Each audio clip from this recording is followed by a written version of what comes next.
Le temps de Dieu. Bien-aimés, le temps se définit dans le contexte où nous nous trouvons comme le moment précis ou propice pendant lequel quelque chose doit arriver ou se passer. C'est-à-dire une saison propice à une personne ou à une chose. De ce fait, nous ne cessons, chaque jour et à chaque instant de nous poser certaines questions telles que qu'est-ce que nous avons fait pour mériter ce sort? Dieu nous a-t-il oubliés? À quand notre victoire? Ce temps que nous recherchions tant devient donc important et primordial pour nous car à ce temps-là, la course vers notre prophétie tant attendue sera à son terme, à son accomplissement, Habacuc 2 verset 3. Il s'agit donc de parler du temps de Dieu, de l'accomplissement de notre prophétie. Mais, bien-aimés, on ne peut pas parler du temps de Dieu dans sa vie sans d'abord parler du temps que l'on a soi-même pour Dieu. Le temps pour Dieu. La Bible nous révèle dans le passage de Luc 14, les versets 16 à 21, trois types de personnes qui, malgré les invitations qui leur sont adressées afin qu'ils viennent à l'Église, à rejoindre une communauté chrétienne ou à honorer Dieu, ne peuvent répondre favorablement à cet appel. Car le temps pour eux se définit comme une durée des choses marquée par certaines périodes, et principalement par la révolution apparente du Soleil, c'est-à-dire une succession des jours, des heures, des moments, considérés par rapport aux différents travaux, aux diverses occupations des personnes dont la durée serait plus ou moins longue selon le contexte. Car ce temps peut être une disposition de l'air, un état de l'atmosphère ou un climat du moment. Première catégorie Luc 14 verset 18. Mais tous unanimement se mirent à s'excuser. Le premier lui dit, j'ai acheté un champ et je suis obligé d'aller le voir, excuse-moi, je te prie. Ce sont ceux qui sont rattachés aux choses terrestres, les idolâtres. Car ils sont soumis aux conditions atmosphériques. N'est-ce pas que les cultures des champs ou des plantations sont soumises aux aléas climatiques selon les périodes et les mois?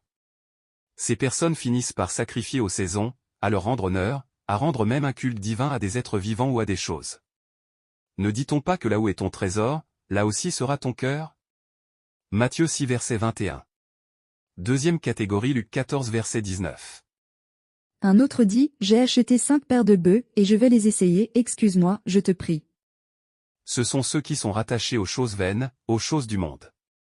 On peut citer les affaires, le commerce, la rentabilité, l'investissement, les profits et les gains faciles. Il s'agit donc de ceux qui sont rattachés à la richesse de ce monde. Le livre de Matthieu 6 dans ses versets 19 et 20, nous enseigne que nous ne devons pas nous amasser des trésors sur la terre où la rouille et la teigne détruisent, et où les voleurs percent et dérobent, mais nous devons nous amasser des trésors dans le ciel, où la teigne et la rouille ne détruisent point, et où les voleurs ne percent ni ne dérobent. D'ailleurs, rouillé, la rouille de notre or et notre argent s'élèvera en témoignage contre nous, et dévorera notre chair comme un feu, Jacques 5 verset 3. Car nous avons amassé des trésors pour nous-mêmes et nous ne sommes pas riches pour Dieu, Luc 12 les versets 16 à 21. Troisième catégorie Luc 14 verset 20. Un autre dit, je viens de me marier et c'est pourquoi je ne puis aller. Ce sont ceux qui sont attachés au plaisir de ce monde, de la vie sur cette terre des hommes. C'est-à-dire, les personnes qui aiment les shows, les divertissements, la belle vie. Ceux qui prennent plaisir aux œuvres de la chair. Ils sont comme des épines car ayant entendu la parole, s'en vont et la laissent étouffer par les plaisirs de la vie, et ils ne portent point de fruits qui viennent à maturité, Luc 8 verset 14. Mais, bien-aimés, si nous n'avons pas le temps pour Dieu, pourquoi espérer alors que Dieu ait le temps pour nous bénir? Si nous ne faisons pas de l'Éternel, nos délices, pourquoi espérer alors qu'il nous donne ce que notre cœur désire?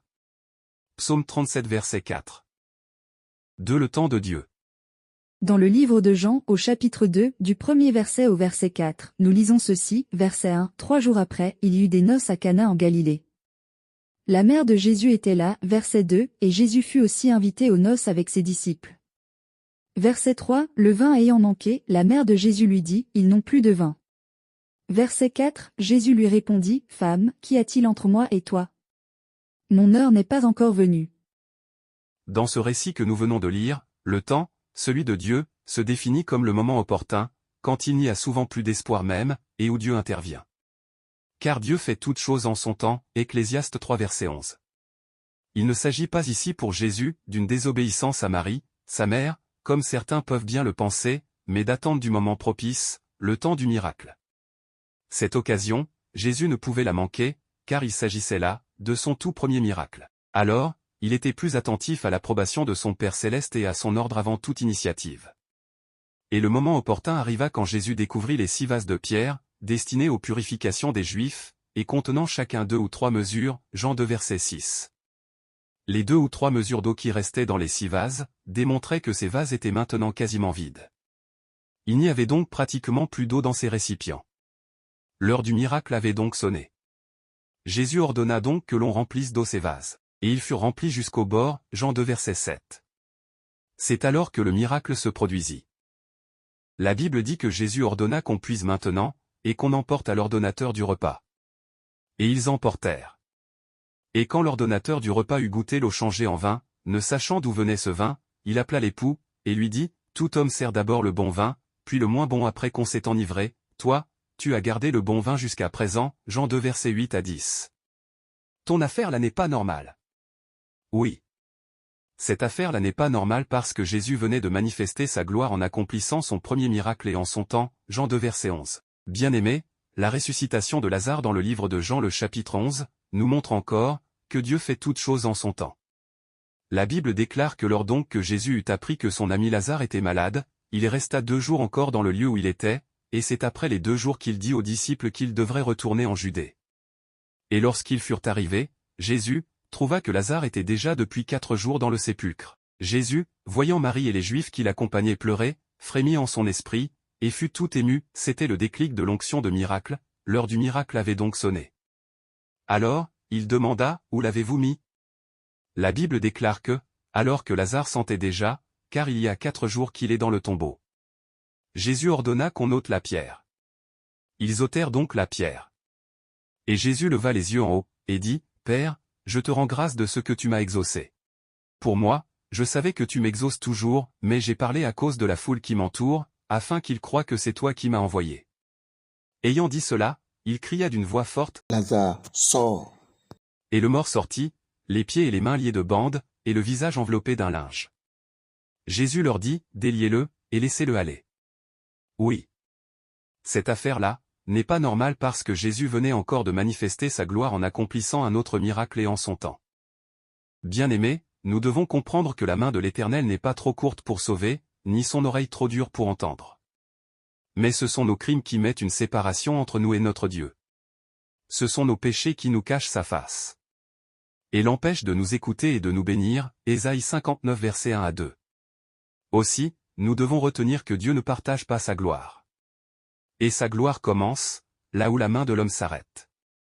Et savoir qu'avec Dieu, il y a un temps pour tout, un temps pour toutes choses sous les cieux. Ecclésiaste 3 les versets 1 à 8. Verset 2, un temps pour naître, et un temps pour mourir, un temps pour planter, et un temps pour arracher ce qui a été planté. Verset 3, un temps pour tuer, et un temps pour guérir, un temps pour abattre, et un temps pour bâtir. Verset 4, un temps pour pleurer, et un temps pour rire, un temps pour se lamenter, et un temps pour danser. Verset 5, un temps pour lancer des pierres, et un temps pour ramasser des pierres, un temps pour embrasser, et un temps pour s'éloigner des embrassements.